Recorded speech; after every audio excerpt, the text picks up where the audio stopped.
Charles Darwin, born in 1809, was always fascinated with nature. At Christ College, he found most classes to be dull, with the exception of a botany class taught by John Stevens Henslow. Henslow believed in natural theology, the evidence of the Creator in the natural world. Henslow introduced Darwin to many other naturalists, and became a mentor to Darwin.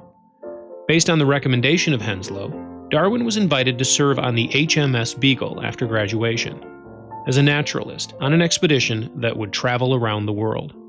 During this 5-year voyage, Darwin spent most of his time on shore, making detailed observations and collecting a wide variety of animals, plants, and fossils. While this adventure took him all over the world, it was the 5 weeks he spent at the Galapagos Islands that changed his life. One thing that struck Darwin was how similar species on adjacent islands had their own distinct physical characteristics.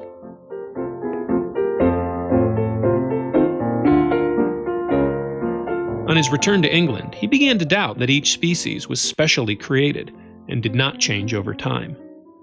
Darwin continued to develop a cohesive theory that would explain the diversity of all the different species he found on his journey. Finally, in 1838, these thoughts coalesced with his theory of natural selection. According to this theory, only the organisms best adapted to their environment tended to live and reproduce. These organisms will pass on to their offspring the successful traits that allowed them to survive. These traits will increase in succeeding generations, while organisms less adapted will disappear. Darwin waited 20 years to publish On the Origin of Species, the culmination of his life's work and ideas. That was 1859.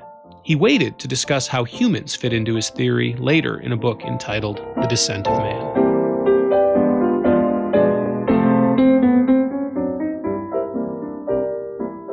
While Darwin's work found quick acceptance within the general scientific community, many in the religious community resisted Darwin's ideas throughout the rest of the century. There were notable people of faith, however, who did find agreement with Darwin. For example, Asa Gray, the great botanist of his generation, promoted Darwin's theory in North America. Gray saw evolution as God's instrument, and Darwin considered Gray his greatest advocate.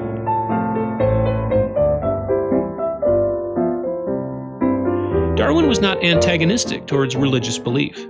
In fact, the second edition of On the Origin of Species ends with the phrase about nature being originally breathed by the Creator. Darwin's own belief system varied throughout his life. Originally, he believed in God, and then later in his life, he became agnostic.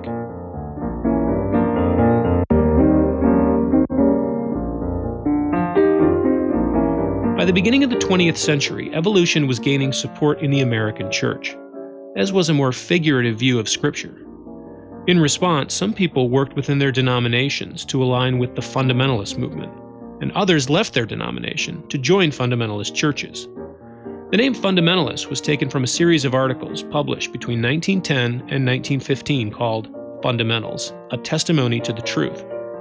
Although this group would later become known for its opposition to evolution, a key contributor, B.B. Warfield, believed evolution was an act of divine providence.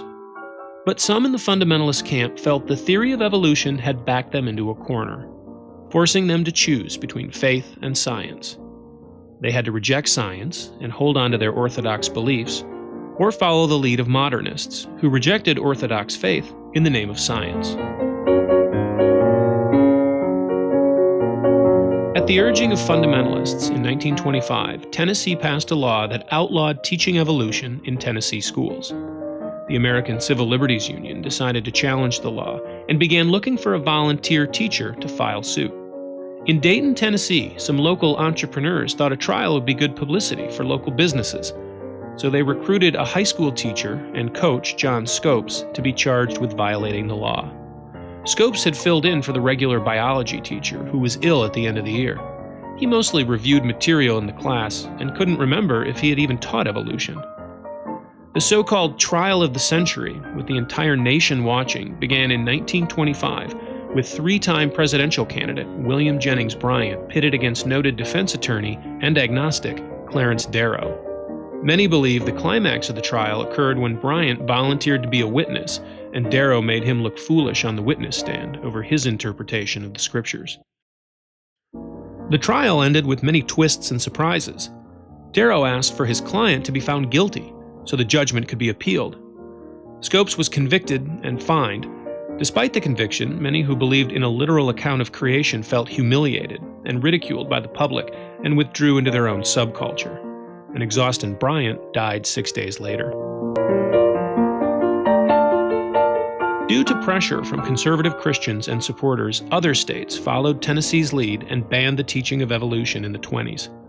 The concept and terminology of evolution was largely removed from high school biology textbooks and classrooms altogether until the 1950s.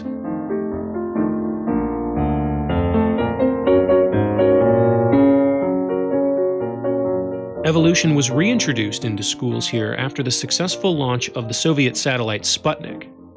The threat of a technological and scientifically superior Soviet Union pushed aside concerns over evolution in the school's curriculum in a rush to catch up. Scientists insisted students needed to know about evolution, so it was reinserted into curriculum by the federal government. But young Earth creationists Henry Morris and John Whitcomb pushed back. In the early 60s, they published a book called The Genesis Flood. It traced most fossils back to Noah's flood and asserted a young Earth, less than 10,000 years old.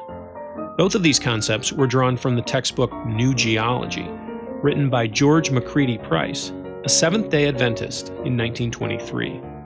Morris, Whitcomb, and others helped develop young Earth creationism into a national movement. They were so successful that the term creationism today is synonymous with this position.